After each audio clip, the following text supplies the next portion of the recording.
Imputation தான் பாவியை நீதிமானாக்குகிறது. பாவியை வந்து சும்மா நீதிமானாக்க முடியாது. கர்த்தர் வந்து அதுக்குள்ள காரியங்களை செய்து வந்தார். அதனால இங்க வந்து ஐசாயா 53வது அதிகாரம் 11வது வசனத்தை வாசிக்கலாம். ஏசாயா 53:11. ஹல்லேலூயா. அவருடைய நீதியை விசுவாசிக்கிற பாவி மேல் வைத்து நீதிமானாக்குகிறார். யாரெல்லாம் அவர் மேல் விசுவாசம் உள்ளவர்களாய். அதனாலதான் சொல்லப்பட்டிருக்கிறது, கிரியைகளினால் அல்ல விசுவாசத்தினால் நாம் நீதிமானாக்கப்பட்டிருக்கிறோம்.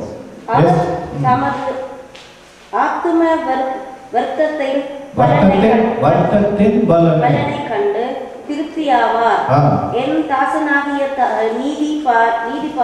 நீதிபரர் தம்மை பற்றும் அறிவினால் அநேகரை நீதிமான்களாக்குவார். அவர்களுடைய அக்கிரமங்களை தாமே சுமந்து கொண்டார். அவர்களுடைய அக்கிரமங்களை தாமே சுமந்து கொண்டு அவர்களுடைய ஸ்தானத்தை ஜனங்களுக்கு கொடுத்து விட்டார். அதான் இம்ப்யூட்டேஷன். இம்ப்யூட்டேஷன்னா நம்ம நீதிமான்கள் அல்ல, நம்முடைய கிரியைகள்ல நம்ம நீதிமான்கள் ஆக முடியாது. எவ்வளவுதான் நம்ம முயற்சித்தாலும் நம்மளை வந்து பிசாசானவன் வஞ்சித்துருவான்.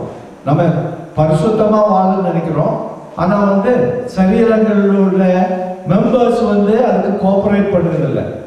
அதாவது பைபிள்ல அதான் சொன்னேன், ப்ராவர்ப்ஸ்ல வந்து இந்த சரீரனுடைய கிரியைகளை அதிகமா எக்ஸ்பிளைன் பண்ணியிருக்கு. நீங்க க்ளோஸா வாசித்தீங்கன்னா ஒவ்வொரு புஸ்தகத்திலையும் ஒவ்வொரு வேல்யூ இருக்குது. அப்போ இந்த சரீரங்கள் மூலமா அவன் நம்முடைய பரிசுத்த குலைக்கிறதுக்காக பலவிதமான ஆலோசனைகளை கொண்டு வந்து நம்ம வந்து அதை விளையாட்டு போல நினைக்கிறோம். ஆனா வந்து அதனுடைய கான்சிக்வன்சஸ் வந்து ரொம்ப பயங்கரமா நம்முடைய ஆத்மாவை அழிக்கிறதா இருக்கும். ஆத்மாவை தான் அவனுடைய அட்டாக். சரீரத்தை அழிக்க வேண்டிய அவசியம் இல்லை, அது தன்னால் அழிந்து போயிடும் ஒரு நாள் மரணம் வரும் பொழுது. ஆனா அந்த ஆத்மாவை அழிக்கிறதுக்காக அவன் எல்லா முயற்சிகளையும் எடுக்கிறான். ஹல்லேலூயா. அதனால இங்க சொல்லப்பட்டிருக்கிறது, அவர் தமது ஆத்ம வர்த்தத்தின் பலனை கண்டு திருப்தியாவார். என் தாசனாகிய, தட் இஸ் ஜீசஸ் கிரைஸ்ட், நீதிபரர் தம்மை பற்றும் அறிவினால் அநேகரை, அவரை பற்றுகிற அறிவினால், இயேசு கிறிஸ்துவை அறிய வேண்டிய விதத்திலே வேதத்தின்படி நம்ம அறிந்து கொண்டால் அதை அறிகிற அறிவினாலே அவர்களுடைய அக்கிரமங்களை தாமே சுமந்து கொண்டார். இப்ப நிறைய பேருக்கு வந்து they have partial knowledge about Jesus Christ. எல்லாரையும் கேட்டா என்னன்னா, இயேசுகிட்ட ஜெபிச்சாச்சுன்னா எனக்கு வியாதி போயிடும், இயேசுகிட்ட ஜெபிச்சாச்சுன்னா எனக்கு வேலை இல்லைன்னா வேலை கிடைக்கும். These are all not the Bible talks about. Bible talks about that he came to save our soul. பாவிகளை ரட்சிக்க மனுஷகுமாரன் உலகத்திலே வந்தார். இதுதான் தீம். இதை விட்டுக்கிட்டு மற்றதெல்லாம் வந்து செகண்டரி திங்ஸ். கடையில் ஒன்று வாங்கினா ஒன்று ஃப்ரீ அட்டாச் பண்றாங்க இல்லையா, தட் இஸ் தட். இப்போ அட்டாச் பண்ணதை பிடிச்சி வச்சுக்கிட்டு மெயினை விட்டுக்கிறோம்னா என்ன பிரயோஜனம் இல்லையா? அதனால இங்க வந்து என்ன சொல்லி இருக்கிறாருன்னா, என் தாசனாகிய நீதிபரர் தம்மை பற்றும் அறிவினால் அநேகரை நீதிமான்கள். அவரை பற்றி நாலேஜ் இல்லைன்னா we cannot become righteous. அவருடைய நாலேஜை நமக்கு கொடுத்து இம்ப்யூட்டேஷன். அது எப்போ நடக்கும்னா when you are obedient. அதாவது மனுஷனுடைய இச்சைகளின்படி நம்ம நடந்துட்டு இருந்தோம்னா ஒரு நாள் நடக்காது. தேவனுடைய சத்தியத்தை வந்து தேவன் எவ்வளவு பெரியவர் என்பதை நம்ம அறிஞ்சுக்கிட்டோம்னா அதை மறுதளிக்க முடியாது இல்லையா? நான் எப்பவுமே சொல்லுவேன், அந்த தேவன் என்ன சிருஷ்டித்தார் அப்படின்னு சொல்லி நான் விசுவாசித்தேன்னா அவர் எவ்வளவு பெரியவர். எந்த ரூம்ல இருந்து நான் என்ன பேசினாலும் அவர் கேட்கிறார். எந்த ரோட்ல நான் நடந்துட்டு இருந்தாலும் என்னோட அவர் நடந்து என்ன பார்த்து கொண்டே இருக்கிறார். ஏன்னா எப்போ ரட்சிக்கப்பட்டோமோ அப்போ நமக்காக ஒரு ஏஞ்சலை கொடுத்துருக்குன்னு சொல்லப்பட்டிருக்கு ஹீப்ரூல. ஒவ்வொருவருக்கும் ஒரு வேலை செய்கிற ஏஞ்சல் ஆண்டவர் கொடுத்திருக்கிறார். அந்த ஏஞ்சல் வந்து நம்முடைய கிரியைகளை எப்பவும் பார்த்து தேவனிடம் அறிக்கை பண்ணி கொண்டே இருக்கிறது. அதனால இதை வந்து எப்பனாலும் சரி ரூமுக்குள்ள கதவை கூட்டிட்டு இப்ப யாரும் பார்க்கல அப்படி எத்தனை பேர் செய்யறீங்க காரியங்கள்? கதவை கூட்டியாச்சு, அப்பா அம்மா வீட்டுல இல்லை, அதனால நம்ம இப்போ இஷ்டம் போல ஏதாவது பார்க்கலாம் அப்படின்னு சொல்லி. என்னன்னா இப்போ ரொம்ப வசதி, சத்தம் கேட்கண்டா, இன்டர்நெட் ஆன் பண்ணிட்டு ஹெட்ஃபோனை போட்டாச்சுன்னா நீங்க இன்டர்நெட்டுக்கு அந்த சைட்ல இருந்தாலும் உங்களுக்கு தெரியாது என்ன நடக்குன்னு சொல்லிட்டு. நீங்க எப்படிங்க பிள்ளை நல்லா படிச்சுட்டு இருக்கு அப்படின்னு சொல்லிட்டு.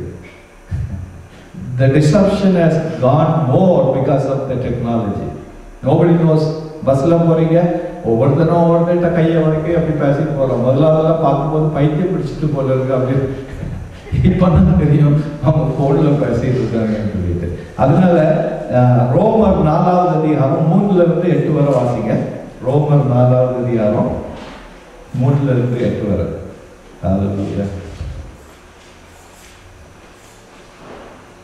Romans chapter 4 3 to 8.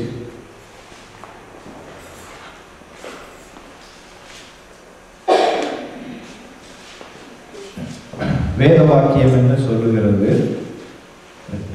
Romans chapter 4 verses 3 to 8.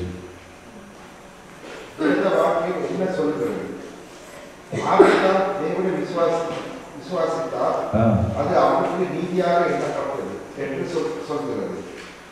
கிரியை செய்கிறவனுக்கு வருகிற கூலி கிருபை எண்ணப்படாமல் கடனை சொல்லுகிறேன். கிரியை செய்கிறதுனால இயேசு கிறிஸ்துவின் ரட்சிப்பை பெற்றுக்கொள்ள முடியாது. அதுக்கு கிடைக்கிற கூலி சம்பளம். நீங்க ஆபீஸ்ல வேலை செய்யறீங்க, அது கிருபையினால கிடைக்கிறது இல்லை. நீங்க வேலை செய்தா உங்களுக்கு சம்பளம் உண்டு. லீவ் போட்டுட்டீங்கன்னா சம்பளம் கிடையாது. அது கிரியையினால உண்டு பண்ணது. அதுதான் இங்க சொல்லப்பட்டிருக்கிறது. என்ன? கிரியை செய்கிறவனுக்கு வருகிற கூலி கிருபை என்று எண்ணாமல். அது கிருபை இல்லை. நான் வேலை செய்யறேன், எனக்கு சம்பளம் கிடைக்குது. இட்ஸ் நாட் கிருபை. கிருபைனா என்னன்னா, நான் விசுவாசிக்கிறதுனால பெற்றுக்கொள்கிறேன். ஆபிரகாம் தேவனை விசுவாசித்து அவர் சொன்ன காரியத்துல கடந்து போனார். அதனால அவர் விசுவாசித்ததை நீதி என்று ஆண்டவர் கண்டார். அதனாலதான் சொல்லப்பட்டிருக்கிறது, by faith you are justified in the presence of God. விசுவாசம், விசுவாசத்தினாலே அது சொல்லப்பட்டது. கிரியை வேண்டாம்னு சொல்லல. நீங்க விசுவாசத்தை கொண்டு கிருபையினாலே ரட்சிக்கப்பட்டீர்கள், நல்ல கிரியை செய்வதற்காக. அது எப்பவுமே நான் சொல்லுவேன், நீங்க ரட்சிக்கப்பட்டதுனால நல்ல கிரியை செய்வீங்க. நல்ல கிரியை செய்யறதுனால ரட்சிக்கப்படல. It cannot be vice versa. இங்க அதுதான் திரும்ப வாசிக்க அடுத்த வசனம் 5வது வசனம்.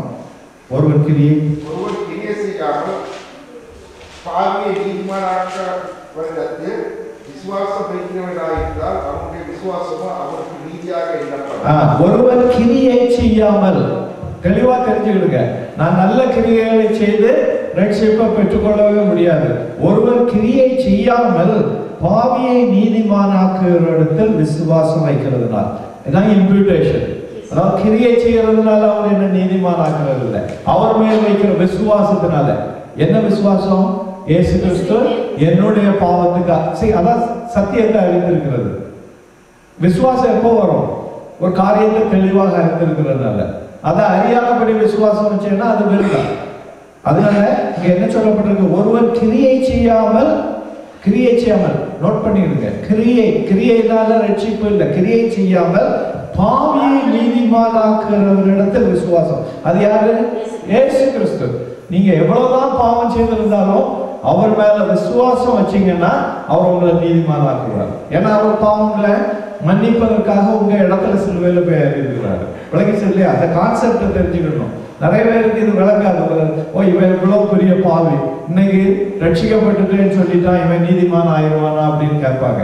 ஆனா வேதம் சொல்லுகிறது, ஒருவன் கிரியை செய்யாமல் பாவியை நீதிமானாக்குற இடத்தில் விசுவாசம் வைக்கிறதுனால் அவனுடைய விசுவாசமே அவனுக்கு நீதியாக எண்ணப்படும். அடுத்த வசனம் 6வது வசனம். அந்தபடியே கிரியை இல்லாமல் தேவனாலே நீதிமான் என்று அழைக்கப்படுகிற மனுஷனுடைய பாக்கியத்தை காண்பிக்க பொருட்டு. கிரியைகள் இல்லாமல் தேவனாலே நீதிமான் என்றப்படுகிற மனுஷனுடைய பாக்கியத்தை காண்பிக்கும் பொருட்டு என்ன செய்தார்? எவர்களுடைய 7வது வசனம். இவருடைய அக்கிரமங்கள் மன்னிக்கப்பட்டதோ, இவருடைய பாவங்கள் மூடப்பட்டதோ அவர்கள் பாக்கியவான்கள். எவர்களுடைய அக்கிரமங்கள் மன்னிக்கப்பட்டதோ, எவருடைய அக்கிரமங்கள் மூடப்பட்டதோ அவர்கள் பாக்கியவான்கள். இதை செய்கிறது யாரு? தேவனுடைய கர்த்தர். நான் எவ்வளவு பாவம் செய்தேன்றது நோ கொஸ்டின். இந்த நான் பாவியா இருந்தேன்னா அவரை விசுவாசிச்சு அவர்கிட்ட வந்துட்டேன். இப்போ எல்லா பழைய பாவங்களையும் அவர் மூடிட்டார். பிசாசு கிட்ட கூட வர முடியாது. இதை தெரிஞ்சுக்கணும். ஆனா புதுசாக பாவம் செய்துட்டு திரும்ப இருக்கக்கூடாது. பிளேஸ் இல்ல, நம்ம பழைய பாவங்கள் எல்லாம் அவர் சிலுவையில ஏற்றி எல்லாத்தையும் இது பண்ணி கிரியைகள் இல்லாமலே நம்ம நீதிமான் ஆக்கிட்டார். இது பெரிய பாக்கியம் நமக்கு. அதுதான் சொல்லப்பட்டிருக்கிறது. 8வது வசனம். இவருடைய பாவத்தை கர்த்தர் எண்ணாது இருக்கிறாரோ பாக்கியவான். இது தாவீது சொல்லி இருக்கிறார். எவருடைய பாவத்தை தேவன் எண்ணாது இருக்கிறாரோ, எதனால அவர் எண்ணாது இருக்கிறாரு? அங்க பாவமே இல்லை. நம்முடைய வாழ்க்கையில பாவமே இல்லை. பாவம் இல்லைன்றது உண்மை இல்லை. பாவம் இருந்தது. நம்ம அவருடைய இடத்துல அவர் பறித்து இம்ப்யூட்டேஷன், அதாவது நான் ஒரு கதை அன்னைக்கு தான் சொன்னேன். அதாவது ஒரு 2 சகோதரர் இருந்தாங்க. இளைய சகோதரன் வெளியே போய் ஒருவனை கொலை செய்துட்டான். போலீஸ் விரட்டிட்டு வருது. இவனுக்கு கொலை செய்ததுல பிளட் எல்லாம் அவனுடைய ட்ரெஸ்ல ஆகிட்டு வீட்டுக்குள்ள ஒழிச்சுக்கிட்டான். வீட்டுக்குள்ள அண்ணன் இருக்கிறான், மூத்த அண்ணன். ஸோ அண்ணன் என்ன சொல்றான், நீ உன்னுடைய ஷர்ட்டை எனக்கு கொடுத்துரு, எனக்கு ஷர்ட்டை நீ போட்டுக்க. அப்போ போலீஸ் உடனே யார் மேல ரத்தத்துடைய ஷர்ட் இருக்குதோ அவனை பிடிச்சிட்டு போயிடுறாங்க. இம்ப்யூட்டேஷன் விளங்கிச்சதுல நம்முடைய பாவத்துக்காக அவர் தண்டனையை ஏற்றுக்கிட்டார் சிலுவையில. இன்னைக்கு சிஸ்டர் பாட்டில் படிக்கும்போது திரும்ப திரும்ப அதுதான், see there is a realization. எனக்காக எவ்வளவோ அவர் துக்கப்பட்டார். என்னுடைய பாவங்களுக்காக அடிக்கப்பட வேண்டியது நான். என்னுடைய அடிகள் எல்லாம் அவர் தாங்கி இம்ப்யூட் பண்ணிட்டார், என்ன நீதிமான் ஆக்கிட்டார். அப்போ நீதிமான் ஆக்கின பிறகு துணிகரமா நம்ம அநீதிக்கு போலாமா? என்ன நீதிமான் வழங்குதா? அதாவது சத்தியத்தை அறிஞ்சுக்கிட்டாதான் we will get the deliverance. இதை தெரிஞ்சுக்கணும். Hallelujah. அப்ப இம்ப்யூட்டேஷன் இது 9வது. 10வது அடாப்ஷன், புத்திர சுவிகாரம். ரட்சிப்புல there is adoption, புத்திர சுவிகாரம். Hallelujah. ஸ்தோத்திரம்ப்பா. கர்த்தருடைய எல்லா கிரியைகளையும் ஒரு மகனை போல அவர் நமக்கு கொடுக்கிறார். புத்திர சுவிகாரத்தை கொடுக்கிறார். கலாத்தியர் 4வது அதிகாரம் 4வது வசனம் 5வது வசனத்தை வாசிக்கலாம். புத்திர சுவிகாரத்தை கொடுக்கிறார். நம்ம அவருடைய புத்திரர்கள் இல்லாம இருக்கோம், பிள்ளைகளாக இல்லாம இருக்கோம். புத்திர சுவிகாரம் என்னது? நம்ம அடாப்ட் பண்றோம். நீங்க மதன் பிரதர் 4 பேரை அடாப்ட் பண்ணி வச்சிருந்தீங்க, புத்திர சுவிகாரத்தை கொடுத்துருந்தீங்க. ஆனா இந்த புத்திர சுவிகாரம் கர்த்தர் கொடுக்கிறது. வாசிங்க கலாத்தியர் 4:4-5. நாம் புத்திர சுவிகாரத்தை அடையும்படி நியாயப்பிரமாணத்துக்கு கீழ்ப்பட்டவர்களை விட்டுக் கொள்வதற்காக காலம் நிறைவேறின போது ஸ்திரீயின் இடத்தில் பிறந்தவரும் நியாயப்பிரமாணத்திற்கு கீழானவருமாகிய தம்முடைய குமாரனை தேவன் அனுப்பினார். ஹல்லேலூயா. நம்ம எல்லாம் நியாயப்பிரமாணத்துக்கு கீழ்ப்பட்டிருந்தோம். அந்த நியாயப்பிரமாணம்